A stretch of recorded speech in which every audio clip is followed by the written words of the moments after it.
The flash of blue and red cut across the dusky Alabama woods, strobing against the windshield of a charcoal-gray SUV. Tires crunched over gravel as two sheriff's cruisers boxed in the vehicle, followed by a third screeching to a stop at its rear. Inside, Myra Caldwell didn't move. She'd seen this before. Different time, different country, same sound of boots scuffing against asphalt, same edge of adrenaline tightening the air. 5 deputies approached with their hands hovering near their guns. All white, all shouting, "Driver, step out! Hands where I can see them!" The calm woman in the front seat didn't flinch. She clicked her seatbelt free, opened the door, and stepped into the fading twilight. From the corner of her eye, she caught 2 shadows shifting in the back seat. Her companions were waiting, coiled energy wrapped in fur and discipline. "Myra Caldwell," she said, voice level, lifting her wallet. "Retired Master Sergeant, U.S. Army." Her words were swallowed by the shouts. One deputy sneered. "That right? Funny, you fit the description of our suspect. Female, black, dark SUV." The back door of the vehicle clicked open. Out stepped Valor and Titan, 2 Belgian Malinois, massive, trained, silent as statues but deadly as missiles. They flanked Myra like soldiers, returning to formation. The deputies froze. What they didn't know was simple. She wasn't the one who needed backup. She was the backup. Oakridge State Park wasn't the kind of place you expected trouble. Families hiked the pine trails in daylight. Retirees walked their dogs along the river paths at sunset.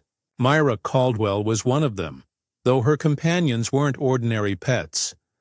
Valor and Titan had served with her overseas, trained in detection, tracking, and threat response. Most days they padded along quietly as she kept to herself. The army sweatshirt and plain black joggers made her blend in with other joggers, but anyone watching closely could tell. She carried herself like a soldier who'd never put the weight down. The patrol lights cut that illusion to shreds. "Step away from the car," the lead deputy barked again. His hand twitched near his holster.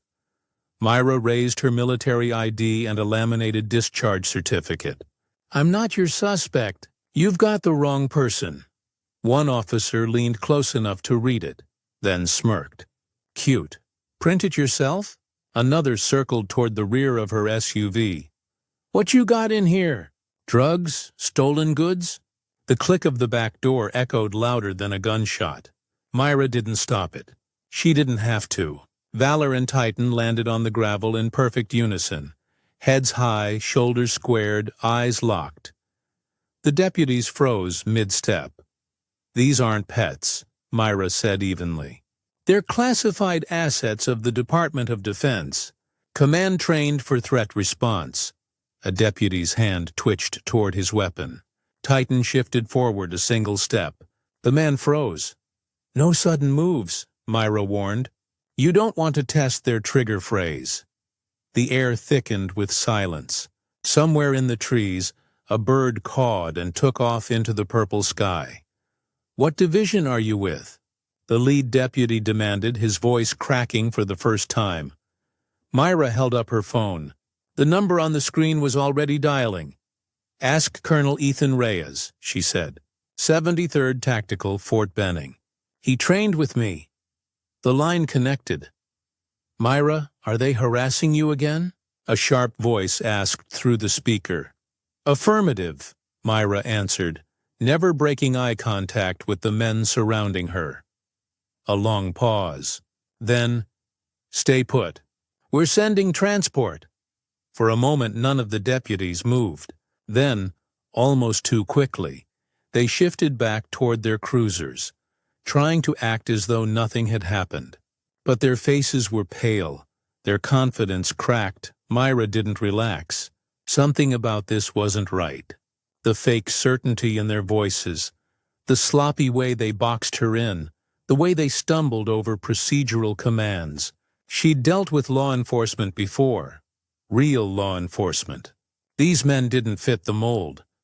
Her gut told her something deeper was at play. The cruisers didn't leave. They sat there idling in the darkening lot, headlights angled toward Myra like interrogators' lamps. The deputies leaned against their hoods, muttering among themselves, throwing glances her way. Myra didn't move. Valor and Titan stayed planted at her side, their ears flicking at every sound, every shift in tone. To the untrained eye they looked calm, but Myra could feel the tension vibrating through their muscles like wires pulled taut. Her phone still buzzed with the open line to Colonel Reyes. She heard him instructing someone in the background, voices clipped and efficient. But Oakridge was at least 30 minutes from Fort Benning. That was 30 minutes too long. The lead deputy, tall and broad with a permanent scowl carved into his face, pushed off his cruiser and sauntered back toward her. "All right, Sergeant Caldwell," he said, drawing out the rank like it was a joke. "Here's how this works. You've been reported driving a vehicle matching one tied to a federal investigation. Female suspect, African-American, mid-30s, dark SUV. You fit it to a T." Myra tilted her head. "Then I assume you have a warrant," he smirked.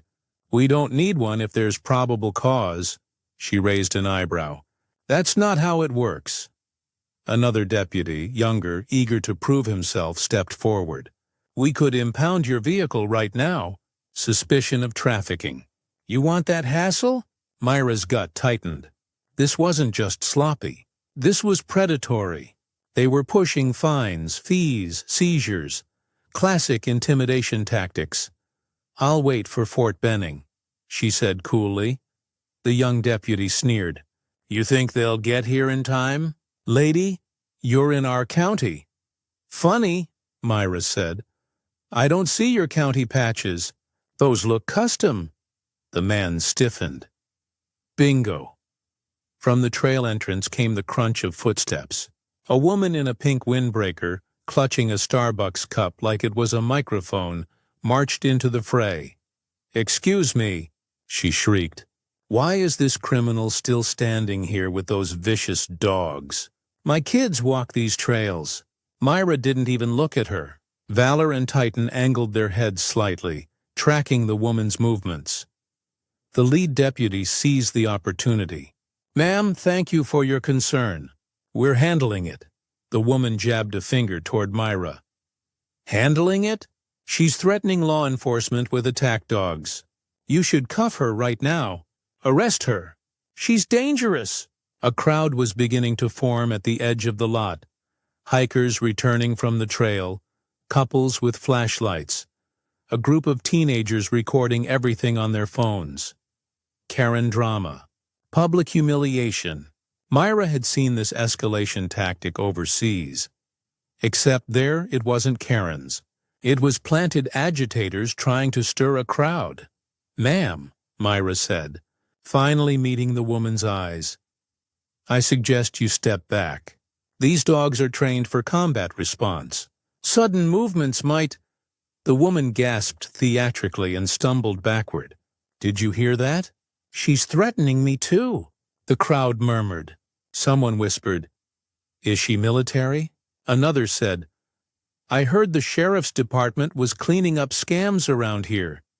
Exactly, Myra thought. Scams.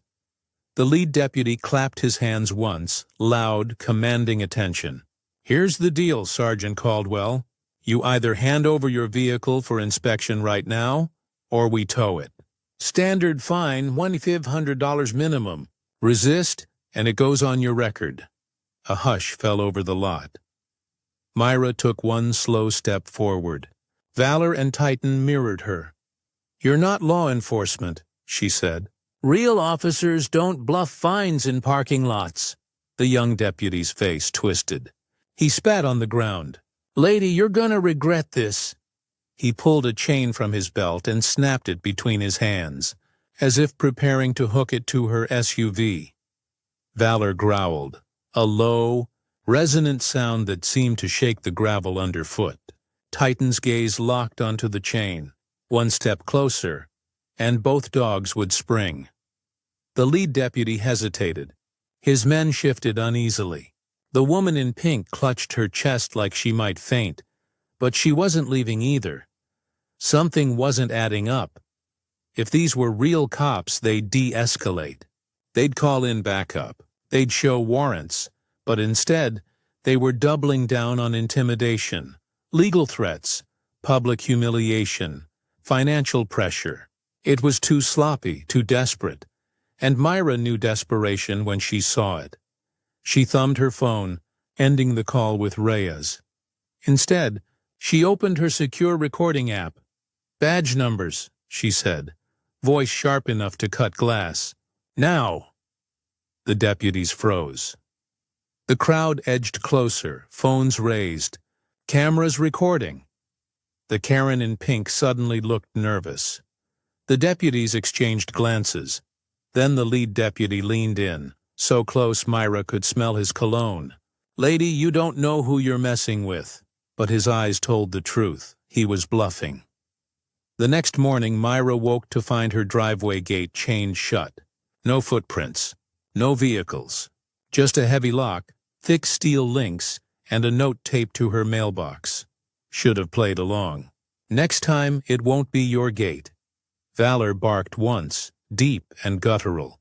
Titan pawed at the ground, restless. Myra clenched the note in her fist. This wasn't law enforcement. This was fraud, and now it was personal. The chain rattled as Myra worked the lock, her breath forming clouds in the early morning air. Whoever had left it knew what they were doing.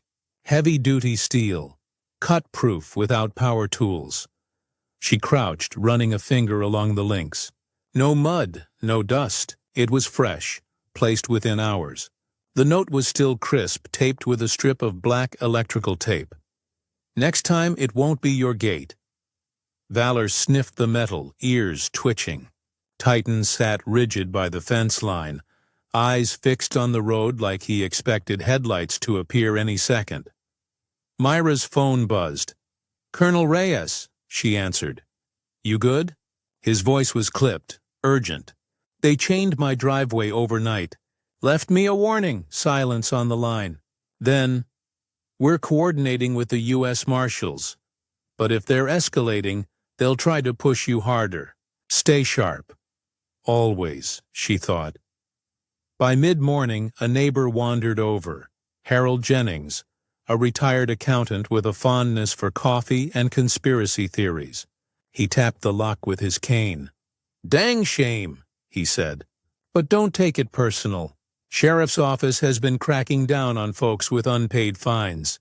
My niece had her car chained at the grocery store last month." Myra raised an eyebrow. "Sheriff's office?" "Yep.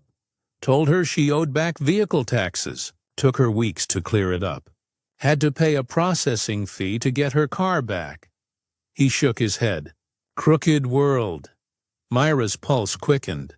A crackdown? That didn't sound like standard procedure, it sounded like shakedowns. But Harold believed it, which meant others probably did too. "Did they give your niece paperwork?" she asked. "Sure did.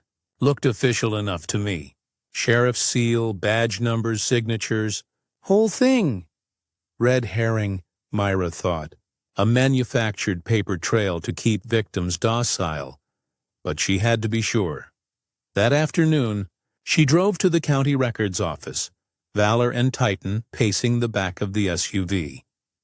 Inside, fluorescent lights buzzed overhead as a clerk flipped through files with the enthusiasm of a brick. "Looking for badge numbers," Myra explained. "Deputies involved in last night's incident." She slid a list across the counter. The clerk squinted. Don't see these here. Might be new hires?"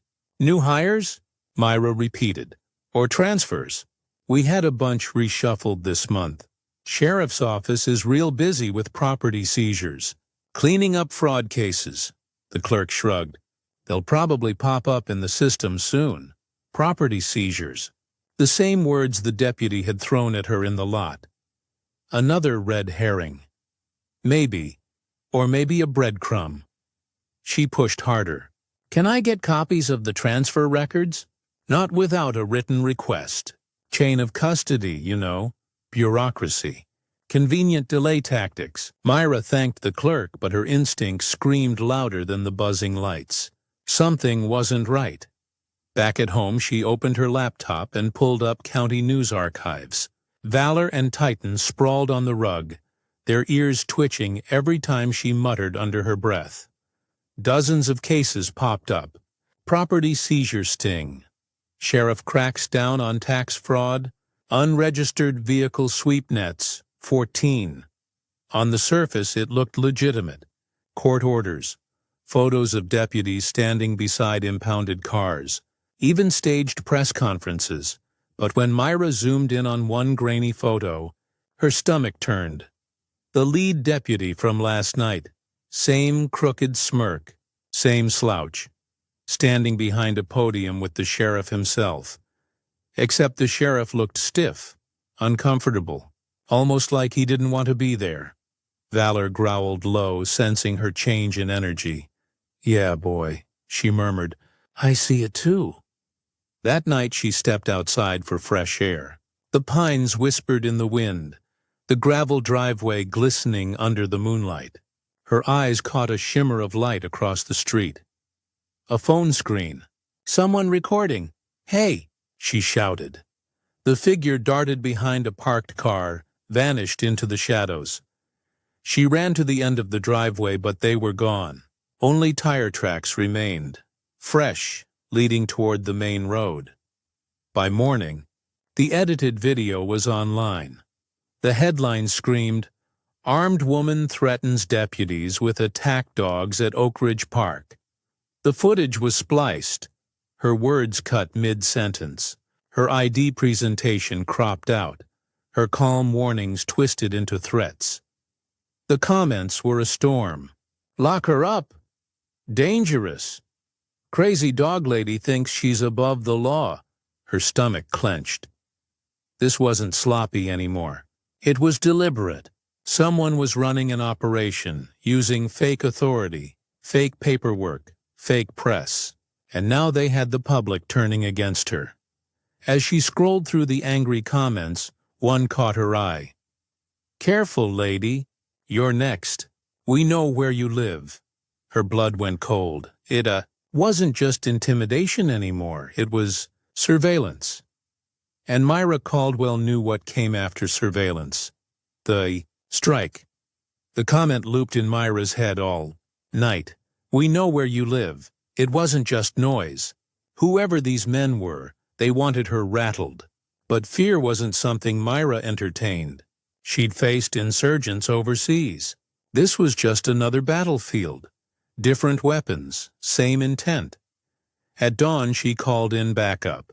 "Not military, not police, civilian." "Daniel, I need your eyes on something," she said. Daniel Price had been a JAG lawyer before retirement. Now he lived like a hermit 2 counties over, but he still owed Myra a favor. She'd saved his life once in Kandahar. By mid-morning, he sat at her kitchen table, Valor resting his head on Daniel's lap like he already trusted him. Titan paced by the window, watching the tree line. Myra slid a folder across the table. "Badge numbers. Check them." Daniel adjusted his glasses, typing into his laptop. 10 minutes later, he looked up, frowning. "Half of these don't exist," he said. "The others? They belong to retired deputies. Dead men, mostly. Someone recycled their credentials." Myra leaned back, arms crossed. "Fake cops?" "Not just fake," Daniel said grimly. "Sophisticated fakes. Someone had access to internal rosters." Myra's pulse quickened. That explained the sloppiness. No real training, just stolen authority. For the first time in days, she felt a small victory. But victories came with consequences. That afternoon, her phone buzzed with a notification. A video had gone viral. Not the one of her at Oakridge, a new one. This time the footage showed her dogs lunging, except it wasn't her dogs. The video was manipulated, deep-faked to look like Valor and Titan snapping at deputies. The caption read, Army vet unleashes attack dogs on law enforcement. Why is she still free? Her hands tightened around the phone until her knuckles turned white. Social warfare, Daniel muttered. They're shaping the narrative.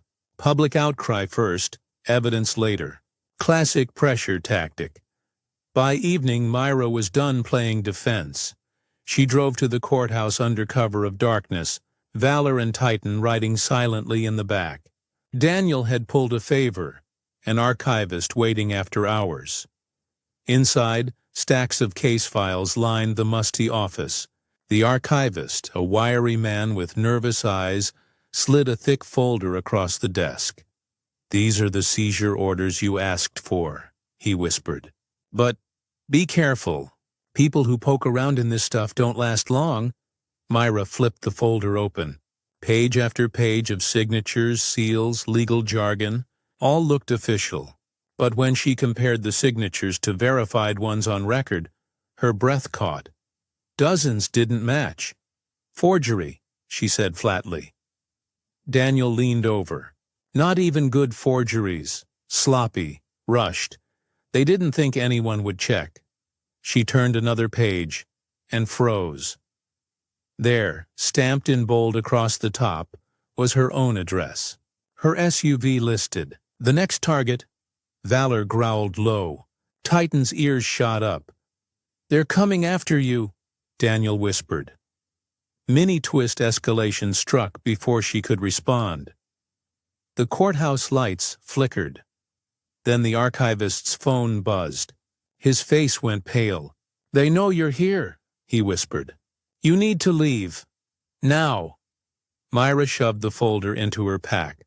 "Come on." They slipped out the back exit, but the night air carried a sound she knew too well. Engine rumble, synchronized, closing in. Two cruisers rolled up to the courthouse lot.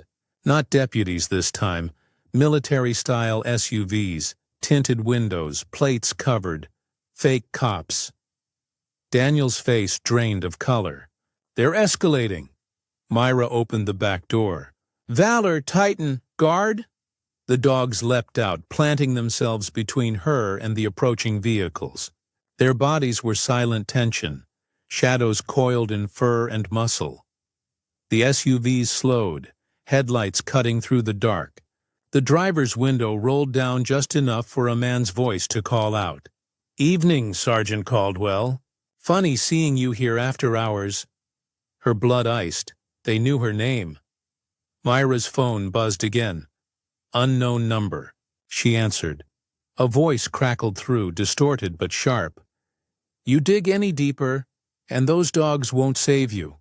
Last chance." The line went dead. Myra slid the phone into her pocket, eyes locked on the dark SUVs. "They just made a mistake," she said. Daniel swallowed. "What mistake?" "They let me know I'm close." The following morning, Myra drove south to Fort Benning. She hadn't stepped foot on base since her retirement ceremony, but today wasn't about nostalgia. It was about pulling strings. At the gate, the young MP glanced at her ID and stiffened. Recognition flickered. "Welcome back, Master Chief." She hated titles now, but sometimes they opened doors. Inside the security office, she met Colonel Avery Holt, an old contact who'd once overseen counter-fraud operations overseas. His beard was streaked with gray now, but his eyes were still sharp. "You're stirring up dust, Caldwell," he said, dropping a folder on the table. "Your name's been flagged twice this week, once by a civilian task force, once by, get this, the Sheriff's Department in Oakridge." "That department doesn't exist anymore," Myra said flatly. Holt leaned in. "Exactly. The task force is smoke and mirrors. And those deputies? Half their IDs were cloned from our own restricted databases. Somebody inside fed them." The puzzle pieces clicked. Fake cops, fake warrants, forged orders, all part of something bigger. "Property seizure," Holt confirmed, tapping the folder. "Rural land, small holdings, low oversight. People too scared or too broke to fight back. They pressure them with fake warrants, scare them with fabricated charges, then flip the land to shell companies. Myra scanned the list. The names chilled her. Families she knew, neighbors. Her address was just the latest. "Who's behind it?" she asked. Holt's voice dropped. "Private contractors. Ex-military, ex-police. Men trained to play authority. Gone rogue. They call themselves the Sovereign Shield." Daniel, sitting beside her, cursed under his breath. That night, Oakridge's streets buzzed with a new kind of theater. At the town square, a woman in yoga pants and an oversized sun hat, someone Myra recognized as local realtor Candace Myers, was screaming at her phone, live streaming. "She's dangerous," Candace shrieked, pointing at Myra's property across the street. "She unleashed those killing machines on our officers. My children can't even sleep at night knowing she's out there, armed, unstable, violent." Around her, a handful of Sovereign Shield operatives posed as concerned citizens, nodding and murmuring in agreement. A crowd gathered, confused but swayed. Daniel leaned against the porch rail, watching. "They're staging a Karen meltdown," he muttered. "Public pressure campaign. You're about to be trialed by social media." Myra stepped off her porch, dogs flanking her. Her boots hit the gravel with steady thuds. She didn't raise her voice. "Funny thing, Candace," she called out. "I've got footage, too, of men in stolen uniforms using fake warrants, trying to take property that doesn't belong to them. Care to explain your name on some of the deeds?" Candace froze mid-rant, color draining from her face. The operatives stiffened. For a split second, the facade cracked. The crowd shifted uneasily. Whispers rose. Someone muttered, "Wait, what?" Candace tried to recover, but Myra wasn't done. She pulled out the forged order with her address stamped across the top. She held it high so the cell phone cameras caught it. "See this? Sheriff's seal, looks legit, but it's signed by a man who's been dead 3 years. You all are being played.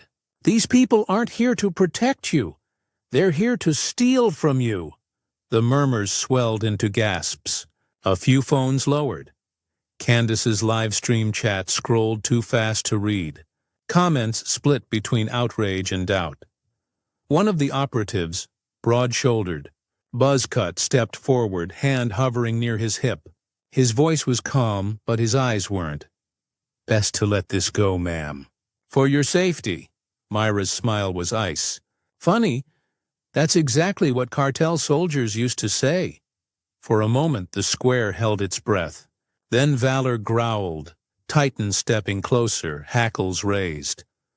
The operatives backed off, not out of fear but calculation. Cameras were rolling, and violence wasn't part of tonight's script. Candace grabbed her phone and stormed off, shrieking into the camera about being silenced by violence. The crowd dispersed in uneasy silence, no longer certain who the villains were.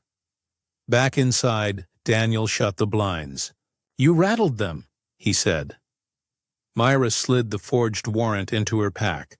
"I exposed them." "But that makes you target number 1, Daniel warned. "I've been target number 1 before," Myra said. Her voice was calm, but her eyes burned. Later that night, an envelope slid under her door. No postage, no address, just a single sheet inside, a photograph of Valor and Titan. Red X's scrawled across their heads. At the bottom, in block letters, "Next time, we won't miss." Myra clenched the paper, fury trembling through her hands. "They made a new mistake," she whispered. Daniel looked up. "What's that?" "They touched the only family I've got." The house was silent, but Myra didn't sleep. She sat at the kitchen table with the envelope spread in front of her, Valor and Titan lying close. Their steady breathing was the only thing keeping her from shattering into rage. The X's slashed across their photographs weren't just intimidation. They were bait. The Sovereign Shield wanted her rattled, sloppy, reactive. But Myra Caldwell had spent 20 years learning how to fight enemies who lived in the shadows, and she was done playing defense. At dawn, she loaded the SUV. Not clothes, not food. Gear, field radio, signal jammer, trail cameras, a collapsible drone she hadn't flown since Afghanistan, and in a padded case, her old encrypted laptop, its hard drive still carrying tactical programs she'd written herself. Daniel leaned against the doorframe, watching. "You planning to go full war mode?" "I'm planning," she said, "to flush them out." Her first strike was simple. Visibility. She uploaded the forged warrant and the footage of Valor and Titan standing down the fake deputies to a secure channel she still had access to. Within hours, sympathetic veterans and watchdog journalists began amplifying it. The Sovereign Shield thrived on secrecy. Myra just ripped a hole in their cloak. That night, the retaliation came fast. A loud crash jolted Daniel awake. Outside, the main water line was gushing, spraying into the yard like a fountain. Someone had sabotaged the valve with a crowbar. Daniel swore and ran to shut it off. Myra scanned the tree line, night vision goggles glowing green. For a moment, she caught the faint outline of two figures slipping away through the brush. Valor tensed, ready to chase, but Myra gave a low, clipped command. The dogs froze, muscles taut but disciplined. She whispered, "Not yet." They cut her water, testing her limits. 2 days later, she planted her trap. Using her drone, she tracked a suspicious SUV that had been circling Oakridge every night. It led her 20 miles east, to an abandoned lumber yard fenced off with rusted chain link. She parked half a mile away, approached on foot, Valor and Titan ghosting at her side. Inside the yard, she counted 3 men unloading boxes into a prefab office. She zoomed her lens. Inside the boxes, printers, seals, stacks of pre-signed warrants, hundreds of them, enough to take half the county. Her pulse quickened. This was their nerve center. She slipped back into the shadows, pulling out her encrypted laptop. One signal piggybacked on a nearby cell tower, and the footage was transmitted to Holt's secure server at Fort Benning. Now, she had proof. She locates the forgery hub and transmits evidence. But the Sovereign Shield struck back, faster than expected. When Myra returned home that night, the front door hung open. Inside, the furniture was overturned, drawers dumped. On the wall, spray-painted in dripping black, "Traitors get buried." Daniel paced, pale. "They were inside, Myra. They could've—" "Not could've," she cut him off. "Would've. But they wanted to scare us first." On the floor, Valor sniffed a shredded cushion. Titan growled low. The intruders had been reckless, sloppy. That told her they were nervous. "They know I found their nest," Myra said. "That's why they're thrashing." But her stomach knotted when she noticed what was missing. The framed photograph of her unit, the only keepsake she kept in the living room. "They're not just after land anymore," she whispered. "They've made this personal. Her house is ransacked. Threats become personal." The next day, Myra and Daniel met with Sheriff Tate, the county's real sheriff, one of the few lawmen not compromised. He was short, barrel-chested, his badge scuffed from years of wear. "You've stirred up a hornet's nest," Tate said, sliding the photos across his desk. "But you've also given me something I can use. Problem is, local juries won't convict without airtight proof." "They're laundering property through shell companies," Myra said. "Track the deeds, track the money." Tate scratched his chin. "That takes time." "Then I'll get you what you need," Myra said. Daniel frowned. "How?" Myra's voice was steady. "By making them come to me." That evening she staged bait. She parked her SUV at the trailhead where she'd first been boxed in, left the doors slightly open, lights dimmed as if she were careless. Then she set up half a mile away, hidden in the brush, drone in the air, Valor and Titan at her side. Hours passed. Crickets sang. An owl called. Then headlights. 2 trucks pulled in, engines low. Men climbed out. 4 of them, masks pulled up. They moved toward her SUV with bolt cutters. Myra keyed her mic. "Showtime!" She let Valor and Titan loose with a single hand signal. The dogs surged from the darkness, not biting, just circling, herding the men like panicked cattle. Confusion broke their formation. One tripped over the gravel. Another dropped the cutters. From her cover, Myra flicked on the drone spotlight. The sudden white beam seared the night, catching every move on camera. "Smile for the camera," she called out, her voice carrying like a judge's gavel. The men froze. Then, realizing they'd been played, they bolted back to their trucks. Tires screamed as they fled into the night. But they left the cutters behind, and a cell phone that had slipped from one man's pocket. Myra picked it up, gloves on, lips curling into a cold smile. "Now," she murmured, "we've got their playbook." Back at the kitchen table, Myra cracked the phone with her laptop.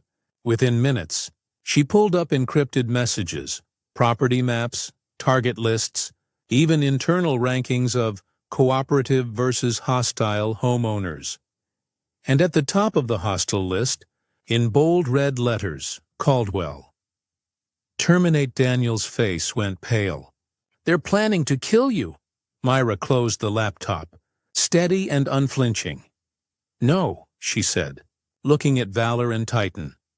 "They're planning to try." The courthouse in Oakridge had never seen a crowd this big. Word spread fast after Myra leaked the forged warrants to Holt's secure server. Within 48 hours, state investigators rolled in with sealed indictments.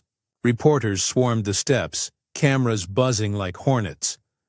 But Sovereign Shield wasn't planning to let the trial happen. Sheriff Tate met Myra and Daniel outside the courthouse. He looked grim, his thumb hooked nervously through his belt. "They know we've got the evidence," he said, "and they're desperate enough to go loud." Myra adjusted her pack, where Valor and Titan waited in calm silence. "Let them," she said. "We'll be ready." Inside, the courtroom was tense. Judge Franklin, an old hand, respected and unbending, listened as prosecutors laid out the forgery operation. Deeds, fake warrants, money trails to shell companies. Each piece tightened the noose around the conspirators' necks. On the defense bench sat 3 of the Sovereign Shield's leaders, stone-faced in tailored suits. Their supporters filled the back row, whispering and glaring like wolves waiting for a signal. Midway through testimony, it came. The double doors at the back of the courtroom slammed open. 5 men in sheriff's jackets stormed in, hands hovering near concealed weapons. Gasps echoed. One of them barked, "Court's adjourned. Everybody out.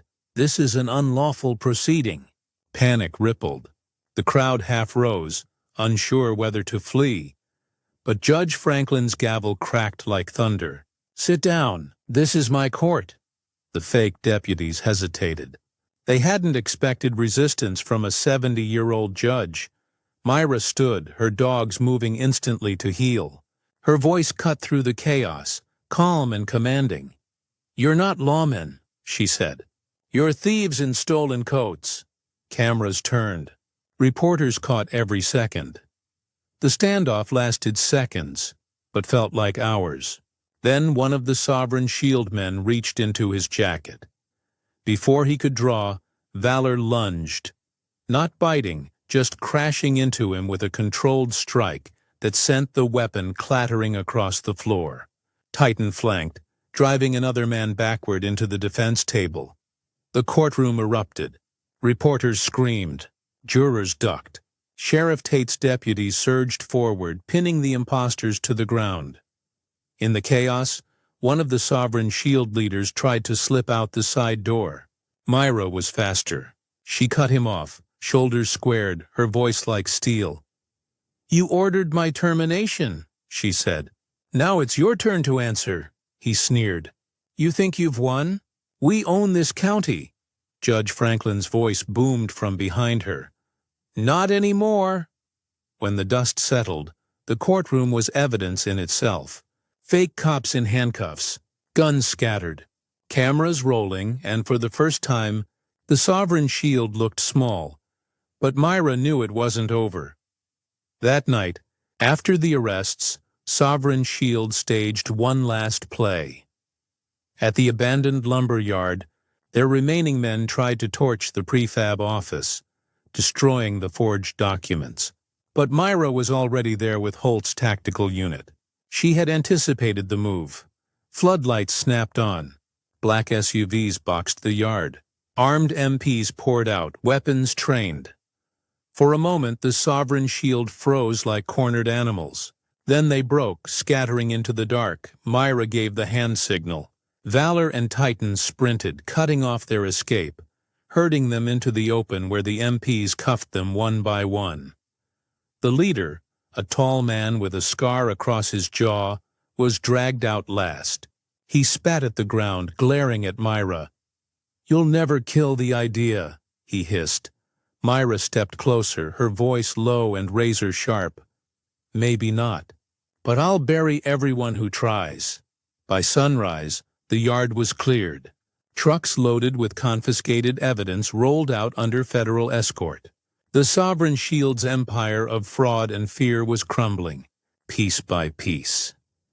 And in the quiet that followed, Myra stood with her dogs, the first rays of light cutting through the fog. For once, Oakridge was silent, free of false authority, free of fear. Daniel stepped beside her, exhausted but smiling faintly.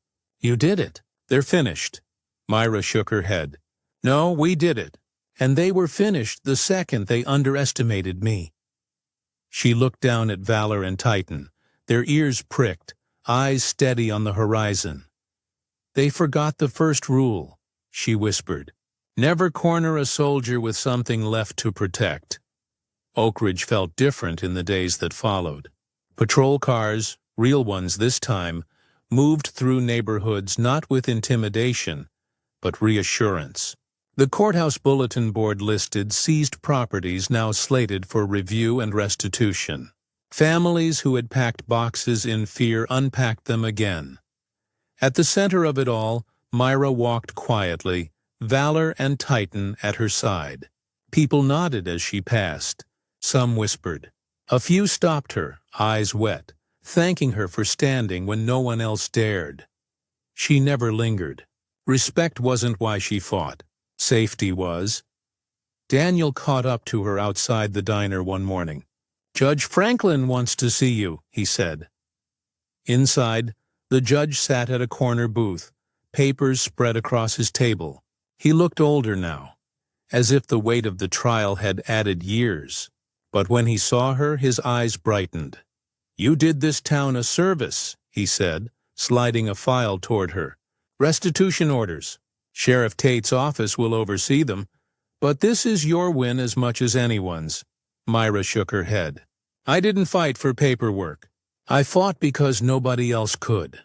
The judge's smile was thin but warm. "That's what makes it justice." That evening she returned to the trailhead where it all began.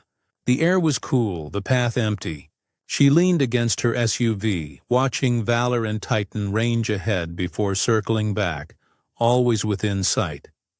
Her scars ached in the quiet, not the kind you see, but the kind no one can take from you. The Sovereign Shield had been dismantled, their leaders facing charges from fraud to impersonation to attempted murder. But Myra knew better than to believe in permanent victories. Justice was never final. It was a battle renewed each day. She breathed deep, steady. For tonight, though, Oakridge was safe, and that was enough. Power doesn't always wear a uniform. Sometimes it wears lies, badges it didn't earn, threats it can't back up. And sometimes, just sometimes, it gets crushed by someone it thought was powerless. Myra Caldwell wasn't powerless. She was patient. She was trained. and she had two unstoppable allies, who walked on four legs, silent but absolute. The sovereign shield thought they could bend Oakridge to fear. Instead, they broke themselves against one woman who had nothing left to lose and everything worth defending. But the question lingers. How many more sovereign shields are out there? How many fake uniforms, fake courts, fake orders are still waiting to be used against people who don't have dogs like Valor and Titan, or a fighter like Myra, to protect them? It's a chilling thought, one that should make all of us ask, would we recognize the fraud before it was too late? If you believe truth and justice must never bow to intimidation, let your voice be heard. Comment your thoughts below, share this story, and don't forget to subscribe for the next case, where another mask of authority is ripped away, and the fight for justice takes an even darker turn, because this isn't the end. It's just the beginning.